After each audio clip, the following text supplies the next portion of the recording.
Show में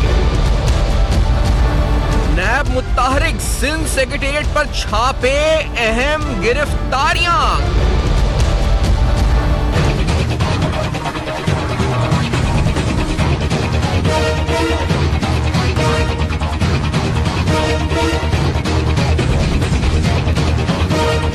corruption की शिकायत, महकमा बल्दियात के दफातर पर छापे, अहम इंकशाफात। बल्दिया अफसरान से करोड़ों रुपए बरामद, बड़े पैमाने पर असासे बेनकाब। अस्सलाम वालेकुम। पस पर्दा हकाइक सनसनीखेज इंकशाफात प्रोग्राम बेनकाब में हूँ आपके साथ सैफान खान। कुछ ही देर कबल नैब की एक बड़ी इंपॉर्टेंट प्रेस रिलीज आई जिसके अंदर सूबे सिंध के हवाले से और यकीनी तौर पर पूरे मुल्क के हवाले से अहम बात है, लेकिन सब में पहली बात उसमें स्पीकर सिंध असेंबली पर मुबैना गैर कानूनी भर्तियों का सिंध असेंबली की तामीर बिल्डिंग के हवाले से आगा सिराज दुरानी पर जो एक कंप्लेन है उसकी वेरिफिकेशन के हवाले से बात है, उसका जिक्र है। इसके अलावा आमदन से जायद असासों का जिक्र है आगा सिराज दुरानी साहब के हवाले से। फिर इसी प्रेस रिलीज के आखिर में थोड़ा आगे जाकर शाजर शमून जो सेक्रेटरी लैंड यूटिलाइजेशन डिपार्टमेंट 530 एकड़ जमीन के हवाले से उन्होंने गैर कानूनी अलॉटमेंट करी, उस रेफरेंस का जिक्र है। 3 के करीब इंक्वायरीज और 1 इन्वेस्टिगेशन का जिक्र है जिस पर चेयरमैन नैब ने शाजर समून के खिलाफ रिपोर्ट तलब की है कि आखिर उन इंक्वायरीज इन्वेस्टिगेशंस का स्टेटस क्या है। और इसी के बाद थोड़ा आगे बढ़े तो यहां मंजूर कादिर साबिक DG Sindh building control authority का जिक्र है जिनके ऊपर रेफरेंस दायर कर दिया गया है। और शाजर समून और मंजूर कादिर दोनों के हवाले से खबर यह है कि चेयरमैन नैब ने इंटरपोल को खत लिखने का फैसला किया है कि इंटरपोल के जरिए इन दोनों मुल्जिमान को जिनके ऊपर इल्जाम है जमीनों के बंदरबाट, गैर कानूनी भर्ती या दीगर रेफरेंसेस, इंक्वायरीज, इन्वेस्टिगेशन पेंडिंग है, तो इन लोगों के खिलाफ इंटरपोल के जरिए इन्हें अप्रोच किया जाए। यही नहीं हुआ बल्कि आज कराची शहर में बल्कि पिछले 2 दिन के दौरान जो अहम तरीन गिरफ्तारियां नैब कराची ने की हैं उस हवाले से कुछ अहम चीजें सामने आई हैं। मैं अब आपको दिखाऊंगा कि किस तरीके से एक घर से गार्डन के इलाके में 3 करोड़ 15 लाख रुपए कैश, तकरीबन 18 लाख रुपए के करीब प्राइस बॉन्ड्स, 100 तोला सोना, इसके अलावा इस वक्त महंगी तरीन घड़ियां, ये फुटेजेस आप एक्सक्लूसिवली देख रहे हैं जो नैब कराची ने रमजान सोलंगी जो कि पीएस है, secretary to local government Sindh का, उसके घर से उसके कहने पर उसको गिरफ्तार जब फिजिकल रिमांड के बाद उसकी जो उससे तफ्तीश हुई, जो उससे पूछगछ हुई, इंटेरोगेशन हुई, उस बुनियाद पर एक घर से जाकर बरामद किए। तो ये 3 करोड़ 15 लाख रुपए और ये तमाम चीजें ये नहीं है, इसके अलावा प्रॉपर्टीज के डॉक्यूमेंट्स नैब जरा बताते हैं और बहुत से ऐसे डॉक्यूमेंट्स की सूरत में चीजें हैं जो असासाजात बनते हैं और बहुत से अहम नाम उसके बाद सामने आने हैं। और ये गिरफ्तारी जो हुई है जावेद कमर, डायरेक्टर एस्टैब्लिशमेंट डीएमसी वेस्ट के बाद हुई है, जिनके बारे में कहा गया कि उनके पास से भी तकरीबन 2 करोड़ रुपए कैश बरामद हुआ या प्राइस बॉन्ड्स या इस तरह के डॉलर्स, फॉरेन करेंसीज जो है वहां से बरामद हुई। अब ये अशखास फ्रंटमैन है किसी के या इस वक्त ये खुद बजाते खुद कोई माफिया या गैंग रन करते थे जो यहाँ डीएमसीज और डिपार्टमेंटल हेड्स को ब्राइब के लिए उनको इस वक्त उनको धमकियां देते थे, उनके खिलाफ काम करते थे, क्या होता था, किस तरह ये प्रोसीजर चलता था। नैब की हालिया कार्रवाइयां सूबे सिंध में क्या हम कह सकते हैं कि दोबारा नैब मुतहरिक हो गई है जिस तरह पंजाब में हमें रिसेंटली नजर आ रही थी, और किस हद तक ये मायने खेज होंगी, नतीजा खेज होंगी, कराची के शहर को बदलने में कारआमद साबित होंगी। Deputy mayor Karachi doctor Arshad Vora साहब पाक तज़मीन पार्टी के सीनियर रहनुमा हैं, कराची स्टूडियोज में मुझे ज्वाइन कर रहे हैं, आपका बहुत शुक्रिया आपने ज्वाइन। जनाब राजा आमिर अब्बास साहब जो कि साबिक डिप्टी प्रोसिक्यूटर जनरल नैब हैं और नैब केसेस और नैब के कवानीन पर गहरी नजर रखते हैं, इस्लामाबाद स्टूडियोज में साथ मौजूद हैं। डॉक्टर अरशद वोरा साहब, मैंने आपसे अभी स्टार्ट से पहले मैंने पूछा था is it alarming, is it surprising, आपने कहा इट इज अलार्मिंग। आपके लिए कितना हैरान कौन है जिस तरह ये 3-3 करोड़ रुपए पीएस के घर से निकल रहे हैं, सेक्रेटरी के पीएस के घर से? देखें, सबसे पहले तो इट्स वेरी अनफॉर्चुनेट कि हमारा मुआशरा जो है जिस तरीके से ख़राब हो चुका है। ख़ास तौर पर अगर आप देखें तो एक्स प्राइम मिनिस्टर जिसके ऊपर बज़ाहिर तो वो ये शोर है कि अकामे का जो है केस बन रहा है, लेकिन इट्स नॉट अकामा। एक्चुअली तो बात हो रही है इस वक्त उनकी प्रॉपर्टीज़ की, जिन प्रॉपर्टीज़ को कोई ये समझ ले कि आज हमने भी कारोबार किए दुनिया में और हमने हमारे साथ बहुत सारे हम पूरे कारोबारी दुनिया में रहे हैं। हमें कोई ऐसा बिजनेस नजर नहीं आया जिसमें कि इतनी जल्दी, इतना फास्ट जो है, इतने बड़े बड़े बिजनेस, और फिर वो भी एक बैंकरप्टेड इंडस्ट्री से, एक इंडस्ट्री जो कि बैंकरप्ट हुई है, उस इंडस्ट्री से अगर आप जो है बिलियंस ऑफ डॉलर के एसेट्स जमा कर लेते हैं, तो ये एक्चुअली सिस्टम जो खराब हुआ है ये हमारे यहाँ ऊपर से खराब हुआ है।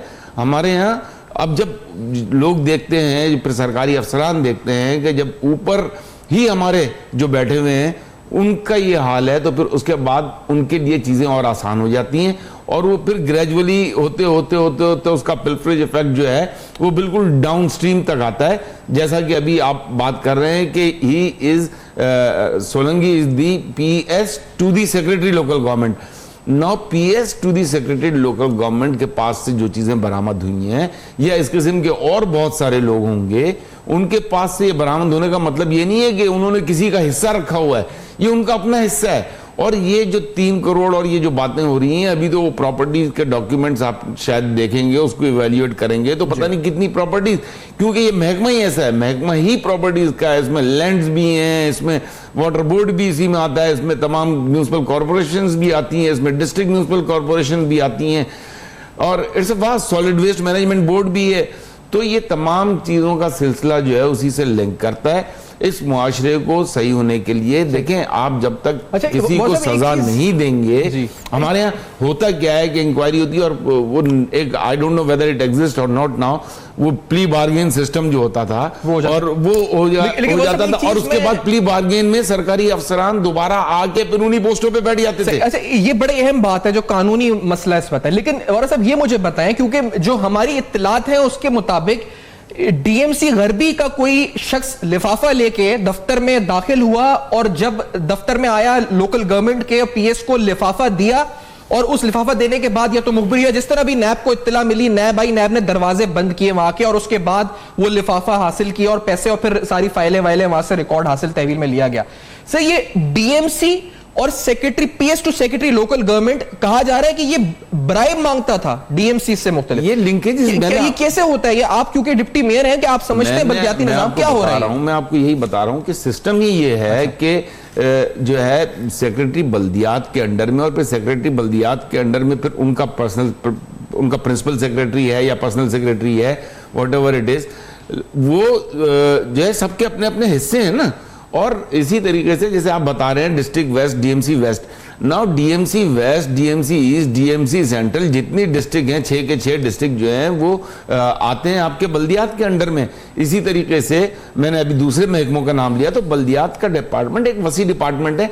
आप सिर्फ बल्दियात के डिपार्टमेंट को, हम तो बात कर रहे हैं ओवरऑल पूरा, right from the very top, मतलब फेडरेशन से लेके अब आप आज आपने शायद एक खबर पढ़ी होगी कि जो है 2 अरब रुपए प्राइम मिनिस्टर साहब, जिनको मैं कहूंगा कि वो तो बादशाह हैं, जिस तरह चाहे खर्च करें, उन्होंने जो है बेगम कुलसुम नवाज, जिन्होंने अभी तक अपना ओथ भी नहीं उठाया है, और उनके हल्के के लिए 2 अरब रुपए जो है वो डेवलपमेंट फंड्स जारी कर दिए।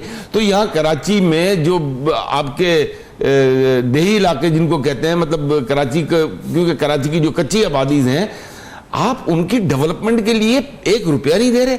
आप कराची की गैस को रोक रहे हो, आप कराची के तमाम, आपने कराची के साथ फाइनेंशियल इनजस्टिस किया हुआ है। ये हाल है इस मुल्क का। अगर इसी तरीके से होता रहा, कराची को देखें, कराची ने इस साल भी सिंध रेवेन्यू बोर्ड में 100 बिलियन रुपीस दे रहा है। पैसा तो है, घरों से बरामद हो रहा है, लोकल गवर्नमेंट के PS सेक्रेटरी के PS के घरों से बरामद हो रहा है। तो ये फंड्स तो वफाक कहते देते हैं जी, यहाँ फंड घरों में जा रहा है लोगों के, तो सड़कें तो नहीं बन रही फंडों से, घरों में बरामद हो रहा है सोना, तोले, हर एक ने अपनी अपॉर्चुनिटी को अवेल करना है। मैं तो यही कहूंगा कि लोगों ने इन चीजों को देखें, instead of public service, we are all public servant, public ने अपने वोटों से आपको मुंतखब किया है। मुझे राजा आमिर अब्बास साहब, आपकी माहिराना राय क्या है? क्योंकि हमने इससे पहले कई गिरफ्तारियां देखी हैं, आपका माहिराना तज्जिया सुना है sir, how important is this? और ये जब इस तरह की प्रोफाइल सामने आती हैं, तो do you think these are frontman, और आगे केस बढ़ता है नहीं बढ़ता, बहुत से मामला तो रुक जाता है, ये लोगों को शिकायत है नैब से? राजा साहब देखिए जी, ये उसी तरीके का केस है जैसे कि बलूचिस्तान में बशीर रहसानी को पकड़ा था, वो जो सेक्रेटरी फाइनेंस थे। अब जैसे कि पंजाब में 56 कंपनीज को केसेस खुल रहे हैं और वहाँ पे आज जीमा और करोड़ों रुपए की उनकी एसेट्स निकल रहे हैं। ये जो अब आपने अगर एक PS को पकड़ा है तो हतमन हतमन इसके ऊपर एक गैंग होगा जो कि मिनिस्टर तक जाएगा, मिनिस्टर होगा, सेक्रेटरी होगा और ये पीएस साहब का अपना हिस्सा होगा। तो आपके इल्म है कि ये जो बल्दियात का महकमा होता है इसमें काफ़ी सारी इंक्वायरीज चल रही थी, लैंड्स बहुत सारी इलीगल अलॉट हुई हुई है, सरकारी ज़मीनें दी गई थी, जिसमें मुझे याद पड़ रहा है कि वो मेमन साहब भी इसके मिनिस्टर रह चुके हैं, वो भी थे। उसके बाद ये सिलसिला चल रहा था, अब वाटर बोर्ड आ जाता है, केएमसी आ जाता है, तो ये सिलसिला ऑब्वियसली मैं आपको पूरे वसूख से कह सकता हूं कि ये लोग वो होते हैं, ये पीएस और डायरेक्टर लेवल के जो कि फ्रंटमैन होते हैं, ये पैसा लेते हैं, फाइलें उठाते हैं, साहब के पास शाम को घर पे जाते हैं, उनसे साइन कराते हैं और डील्स करते हैं। तो अगर इसको पूरी नेक नीति से सर्च किया जाए और इन्वेस्टिगेट किया जाए तो कोई वजह नहीं कि आप बिल्कुल अप टू द टॉप ना पहुंच सके। असल चीज है कि बीच में प्रेशर्स आ जाते हैं। हमें याद है कि जब वो बलूचिस्तान का सेक्रेटरी पकड़ा गया था तो जब इन्वेस्टिगेशन हो रही थी तो वो इन्वेस्टिगेशन पता नहीं कहां ब्रेक के बाद इस बात को कहां तक पहुंच रही थी। उस केस से मुंसलिक इससे जुड़े हुए सवाल का तज्जिया इस ब्रेक के बाद आते हैं, तो ये सवालात आपके सामने रखते हैं कि ये जावेद कमर और रमजान सोलंकी बज़ाहिर मोरे हैं, असल चेहरे कौन है और क्या हकायक हैं। अरशद वोरा साहब भी साथ हैं। इस ब्रेक के बाद करेंगे बेनकाब, मेरे साथ रहेगा।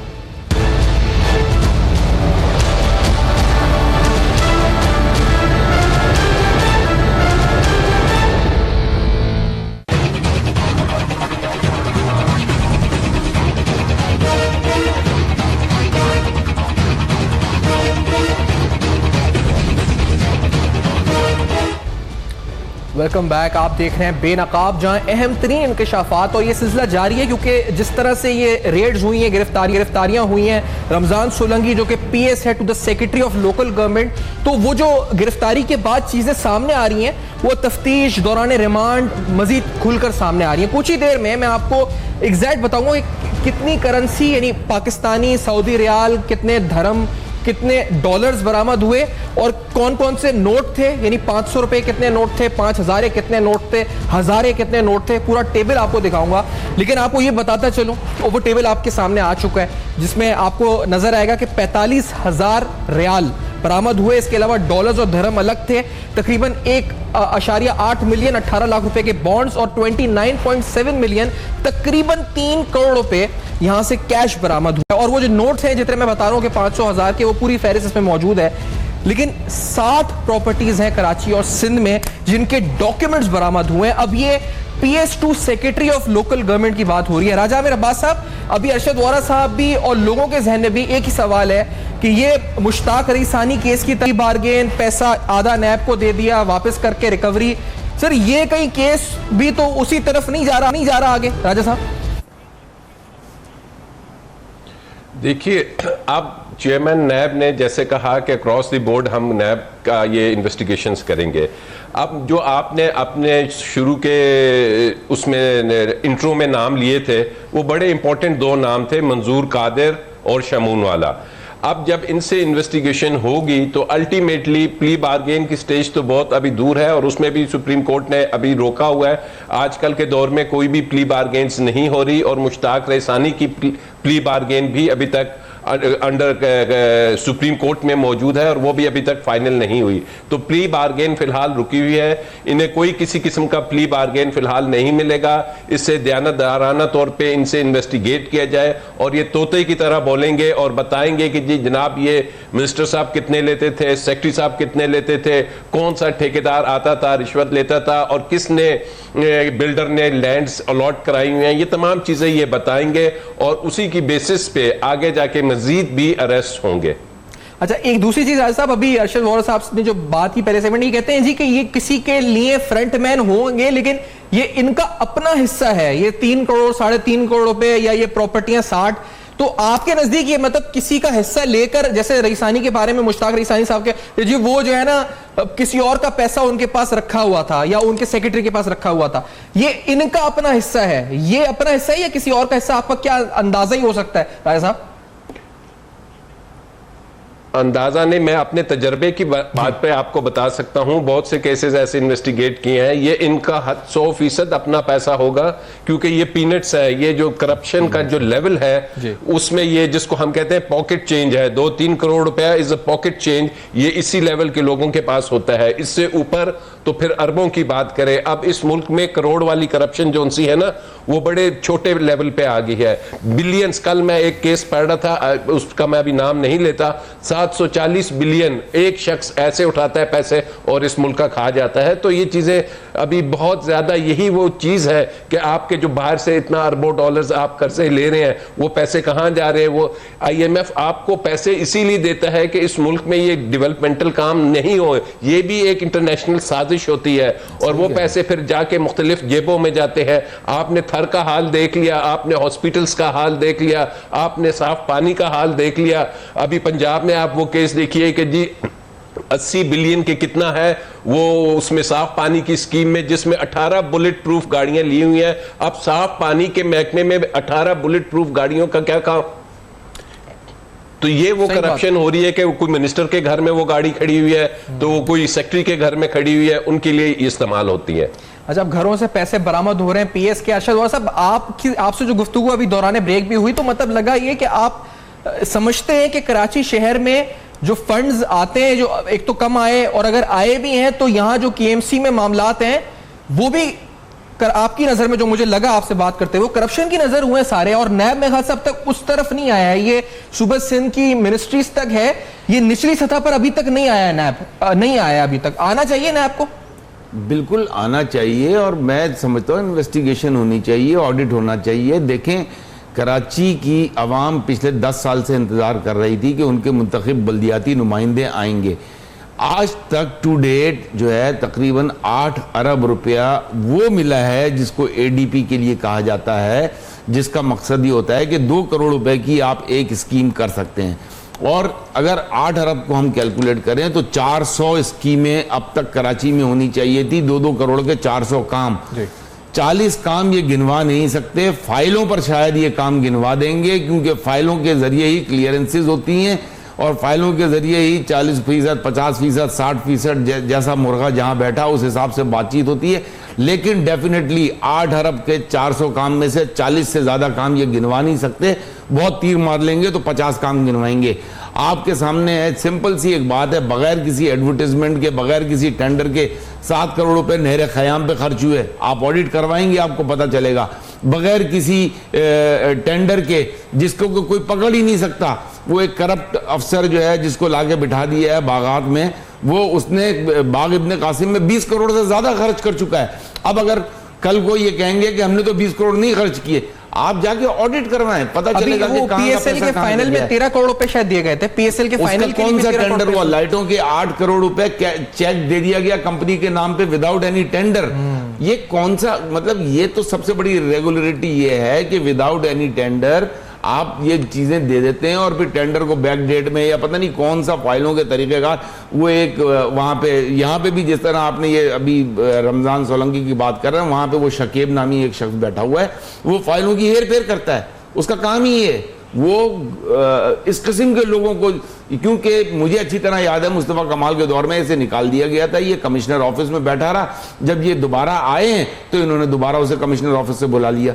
तो इस किस्म के लोगों को, मैं तो नाम लेके बात कर रहा हूं ना, ये लोग, इनका काम ही है, ये जो है रास्ते दिखाते हैं, और ये वो रास्ते दिखाते हैं। फिर उसके बाद जैसा अभी कहा ऑनरेबल सर ने, कि बात ये है, ये जो मैंने भी यही कहा था, लेकिन नैब को ये तो उसका अपना हिस्सा है। नैब को KMC के फंड्स में आना चाहिए, आपका ये मुतालबा है? मतलब 8 अरब रुपए तो एक अमाउंट है, 8 अरब तो एक अमाउंट है, उसके अलावा और पता नहीं, इसके अलावा बहुत पैसे आए। अच्छा सर, ये डायरेक्ट एस्टैब्लिशमेंट जो DMC डायरेक्ट, ये क्योंकि गिरफ्तारी वहां से शुरू हुई है ना, जावेद कमर, ये क्या DMC में करते हैं? डायरेक्ट एस्टैब्लिशमेंट क्या होता है? देखिए, अनफॉर्चुनेटली DMC वेस्ट में जो है ना, वो अभी सिंध गवर्नमेंट के अंडर में ही है, बल्दियात के डिपार्टमेंट के अंडर में, क्योंकि वहां पर जो है इलेक्टेड चेयरमैन अभी कोई भी नहीं बैठा। तो डायरेक्ट एस्टैब्लिशमेंट जो है वो डेफिनेटली ये इट रिलेट्स टू HRM, और उसका काम यही होता है कि पोस्टिंग का, अपग्रेडेशन का, प्रमोशन का। तो इट्स इम्पॉर्टेंट पोस्ट है, और ये सिर्फ डायरेक्ट एस्टैब्लिशमेंट ही नहीं, वहाँ आपके जो है इंजीनियरिंग डिपार्टमेंट को ले लें, आप जो है प्रोक्योरमेंट डिपार्टमेंट को ले लें, आप इलेक्ट्रिकल डिपार्टमेंट को ले लें, आप मैकेनिकल डिपार्टमेंट को ले लें, आप पार्क्स डिपार्टमेंट को ले लें। हर अभी पार्क की बात कर रहे हैं, मैं आपको नाम लेके बता रहा हूं, टेरेस गार्डन क्लिफ्टन का एक पार्क जो कि आवाम की अमानत है, आज 5 साल हो गए उस पार्क को डेवलप करके बंद किया हुआ है, सिर्फ इसलिए बंद किया हुआ है कि वहां पे पता नहीं किसकी क्या प्लानिंग है। बहुत खूबसूरत पार्क है, जाके देखिए उसको, but why is it close? ये पब्लिक प्रॉपर्टी है, आवाम की अमानत है, why it is sealed, why it is not open for the public? ये छोटी छोटी सी चीजें हैं, ये काउंट करती हैं। आपको, आपके पास बहुत सारे डिपार्टमेंट्स हैं, केएमसी में तो 21-22 डिपार्टमेंट हैं, 23 डिपार्टमेंट हैं, और हर डिपार्टमेंट जो है वो बहुत ही फर्टाइल है। सही बात है, और उससे डिलीवर कर सकते हैं। अवाम की खिदमत की नियत होनी चाहिए, नैब को तवज्जो देनी चाहिए। लेकिन ये जो प्रेस रिलीज आई है राजा आमिर अब्बास साहब, अभी अच्छा मुझे ब्रेक के बाद आपको बताऊंगा कि उसमें 2 लोगों का इंटरपोल के जरिए अप्रोच करने की बात हुई है, शाहजर समून और मुदर की, जिनका आपने जिक्र किया है। और इसके बाद 10 मेगा करप्शन केसेस जो एंटी करप्शन एस्टैब्लिशमेंट सिंध के पास गए, लेकिन वहां जाकर वो फाइलें ठप हो गई, वो इंक्वायरियां रुक गई। क्या वो खिलाफे लीगल प्रोसीजर्स हुआ, फॉर्मेलिटीज हुआ, या किसी जोर जबरदस्ती प्रेशर पर हुआ? करेंगे बेनकाब इस ब्रेक के बाद।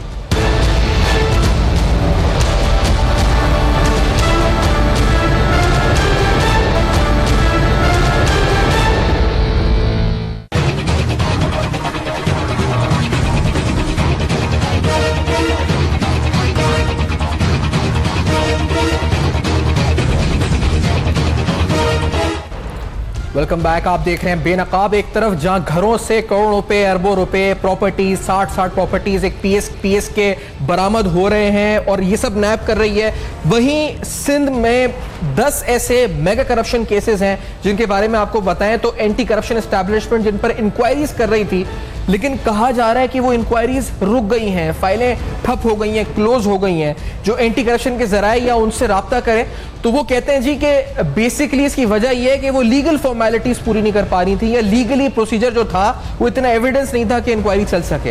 लेकिन ये बड़े बड़े ऐसी भी इंक्वायरीज थी जिनके बारे में ऑडिटर जनरल रिपोर्ट में भी इंकशाफात हुए थे। Sindh tax board 520 million rupees, इसी तरह सिंध लाइव स्टॉक डिपार्टमेंट में तकरीबन 70 करोड़ रुपए की कुछ पेमेंट्स थी जिनके बारे में कहा गया कि फ्रॉडुलेंट हुई हैं। इसी तरह कराची इंटरमीडिएट बोर्ड के हवाले से और बोर्ड ऑफ रेवेन्यू के हवाले से कुछ अहम इंक्वायरीज थी, और फिर एक हैरानकुन इंपॉर्टेंट इंक्वायरी सेपरा के हवाले से, जिसमें हमने भी काफी प्रोग्राम्स करके आपके सामने स्कैंडल बेनकाब किया था, क्योंकि वहां तो जो जिन पर इल्जाम था वही एंटी करप्शन के खुद डायरेक्टर बन गए, तो इंक्वायरी बंद हो गई। अजीब मामलात थे। साइट के हवाले से इंक्वायरी, और ये तमाम इंक्वायरीज इनके बारे में कहा गया कि 10 मेगा करप्शन केसेस इसलिए बंद हुए कि जी लीगल फॉर्मेलिटीज पूरी नहीं हुई। तो एक तरफ फाइलें बंद हो रही हैं और दूसरी तरफ ये प्रेस रिलीज भी है जिसमें 2 शख्सियात के नाम है जिनका इंटरपोल के जरिए राब्ता किया जाएगा, और एक शायद कनाडा में है और एक किधर है, किधर कौन से मुमालिक में। राय साहब, नैब का प्रोसीजर क्या होगा अब आगे, अगर ये इन 2 को वापस लाना है? ये कहते हैं इंटरपोल, फिर आगे तो इंटर मिनिस्ट्री होती है, वो आगे रिजेक्ट कर दे, क्या होता है, किस तरह से ये प्रोसीजर आगे होता है? राय साहब, देखिए, सबसे पहले तो देखना पड़ेगा कि ये किस ममालिक में है। अगर कुछ ऐसे ममालिक हैं जैसे यूएस है या अदर कंट्रीज हैं जिनके साथ हमारी ट्रीटी मौजूद है, तो फिर आपको इंटरपोल में भी जाने की ज़रूरत नहीं। आप यहाँ से बैठिए जहाज़ पे, उस मुल्क जाएं और वहाँ से आप उनकी मजिस्ट्रेट से इजाज़त लेके उस शख्स को ला सकते हैं। मैं खुद गया था, बैंक ऑफ पंजाब का प्रेसिडेंट था हमीश खान, न्यूयॉर्क में था, तो उसे वहाँ से अरेस्ट करके ले आया था। इसके लिए आपको एक बेसिक विल चाहिए। अब बात तो ये है कि जब मिनिस्ट्री ऑफ इंटीरियर इशू ही नहीं करेगी, जब मिनिस्ट्री ऑफ इंटीरियर, आपका फाइनेंस मिनिस्टर भी इसी तरीके से मफरूर है और नैब ने लिखा हुआ है कि उसके रेड वारंट्स इशू किए जाएं, आज तक उसके रेड वारंट्स इशू नहीं हो रहे। इसी तरीके पे जब अब ये आप सेक्रेटरी लेवल से ज़रा ऊपर जाएंगे और ये मंजूर कादिर और इनको अगर आप पकड़ेंगे तो ये नाम लेंगे, और जब ये नाम लेते हैं तो फिर इसी नैब के कानून को काला कानून कहा जाता है, क्योंकि जब काले धन के ऊपर ये नैब एक्शन लेता है तो इसे काला कानून बना दिया जाता है। आप देख रहे होंगे कि एक शुनीद आ रही है कि एक ऑर्डिनेंस के जरिए शायद नैब में बहुत सी तरमीम करनी है, ये तमाम चीज़ें ख़त्म करनी है। असल चीज़ सफियान बात वही है कि चाहे आपका एंटी करप्शन की बॉडी हो, चाहे नैब की बॉडी हो, इसमें आपको ऑनेस्ट, डेडिकेटेड और प्रोफेशनल लोग चाहिए। इसमें पैसे दे के जो लोग पोस्टिंग्स करवाते हैं, नैब में भी आज से चंद माह पहले तक या 1 साल पहले तक यही हाल था कि डेपुटेशन पे लोग आ जाते थे, अपने अपने मिनिस्टर्स उनको लगवा देते थे। एंटी करप्शन में भी यही हाल है कि मेरा जाती तजर्बा है कि उनको रात के अंधेरे में बुला के कह दिया जाता है कि जी आपने ये फाइलें, ये केसेस क्लोज करने हैं। वो सिर्फ क्लोज करने के लिए एंटी करप्शन की बॉडी बैठी है। हाँ, किसी छोटे से बंदे को, किसी शॉपकीपर को, किसी तहसीलदार को, बल्कि तहसीलदार भी उनके लिए बड़ा होता है, उसको ये पकड़ लेते हैं, टीचर को पकड़ लेते हैं कि जी ये रिश्वत ले रहे थे। अदरवाइज ये महकमों में इतनी ज्यादा बददयानती अंदर है, इनके हेड सही लगे, ऑनेस्ट लोग लगे, तो कोई वजह नहीं कि ये तमाम बॉडीज दुरुस्त काम ना करें। सही हेड सही हो तो वो वही टॉप डाउन अप्रोच की बात है। वोरा साहब, आपने ये सुना जो इंक्वायरीज बंद हुई हैं, आपके इल्म में सिंध ये intermediate board, Sindh tax board, तालीम से मुतल्लिक शोबे हैं, इसमें लाइफ स्टॉक डिपार्टमेंट है, ये हो क्या रहा है? एक तरफ ये नैब खोल रही है इंक्वायरीज, एक तरफ बंद हो रही हैं, और आज हमने देखा जी मुराद अली शाह साहब की स्टेटमेंट भी आई, और महंगा बल्दियात में हमने देखा कि बहुत से लोग एहतजाज भी करने लगे, किस तरह हो गया, क्यों ऐसा किया नैब ने, जो हमने आज चीमा के मामले में देखा था। ये रवैया कैसा लगा आपको वोरा साहब? देखिए, मैं आपको, आपने सबसे इम्पोर्टेंट महकमे का भी नाम लिया, आपने जो महकमे लिए उसमें सबसे इम्पोर्टेंट महकमा जो है Sindh text book board. Sindh text book board की जो आप करप्शन बता रहे हैं, सिंध टेक्स्ट बुक बोर्ड ने किताबें गरीब बच्चों को मुफ्त कोर्स देना ही देना है। और सबसे बड़ा आज जो हमारे यहाँ गरीब का बच्चा एजुकेशन नहीं ले सकता, आप उसे एजुकेशन से महरूम रखते हैं, वो वजह यही है कि वो बद्दिल होकर स्कूल नहीं भेजते। जब वो कहते हैं कि किताबें मुफ्त में मिलेंगी, आपको यूनिफॉर्म मुफ्त में मिलेगा, और कुछ भी मुफ्त में नहीं मिलता। तो ये करप्शन का जब लेवल जो है वो अस्पतालों में और तालीम में अगर करप्शन आ जाए, जो आवाम की बेसिक नेसेसिटी है, जो कि हुकूमत की सबसे बड़ी जिम्मेदारी है कि आवाम को सेहत और तालीम प्रोवाइड करना, जब वहाँ करप्शन आ जाए तो फिर आपने हाल देख लिया है कराची का या सिंध का या पूरे पाकिस्तान का कि अस्पतालों का और सरकारी तालीमी इदारों का क्या हाल है। आज मैं आपको बताऊँ, मैं एक मिसाल अपनी देता हूँ। मैंने इंजीनियरिंग की है, 4 साल में 4000 रुपये शायद मैंने फीस दी होगी।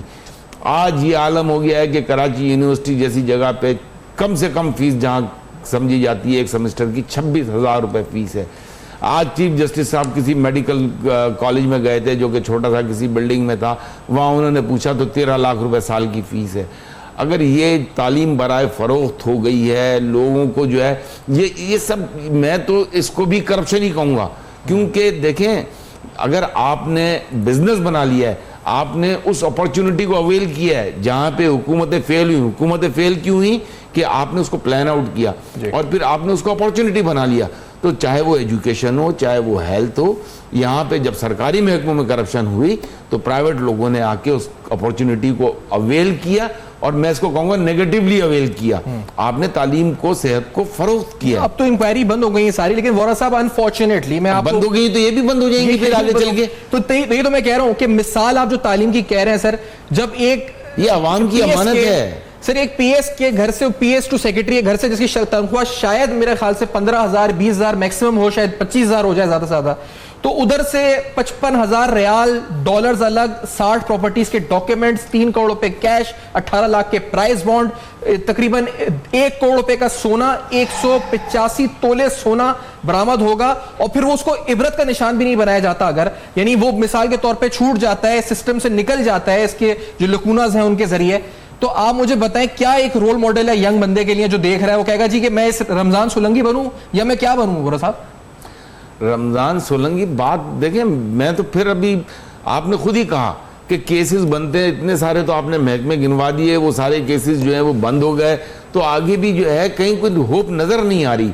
होप उस वक्त तक नज़र नहीं आएगी, मुझे कोई केस अभी तक ऐसा नज़र नहीं आया जिसमें कि बाकायदा प्रॉपरली एक जिसकी टीवी पे इतनी हाइप क्रिएट हुई हो, गिरफ्तार हुआ हो, और अगर प्रूवन हो जाए, एक तो प्रूवन अभी तक किसी को नहीं किया गया, केसों को लंबा किया गया, और प्रूवन हो जाए तो उसको सजा। अगर इस किस्म की मिसालें कायम होंगी तभी ये मुआशरा सही होगा, और अदरवाइज फिर हमारे यहाँ यही हाल रहेगा, और इससे जो है पूरे मुल्क का नुकसान। बहुत शुक्रिया अशद साहब, राजा आमिर अब्बास साहब, आपने ज्वाइन किया और इस अहम तरीन मामले पर आपके सामने जो इन्वेस्टिगेशन, जो इंटेरोगेशन की लेटेस्ट डेवलपमेंट्स थी विद ऑल डॉक्यूमेंट्स आपके सामने रखी हैं। For feedback you can write us on our email address, Facebook page और ट्विटर पर। देखते रहेगा, अब तक अपना बहुत ख्याल रखिए।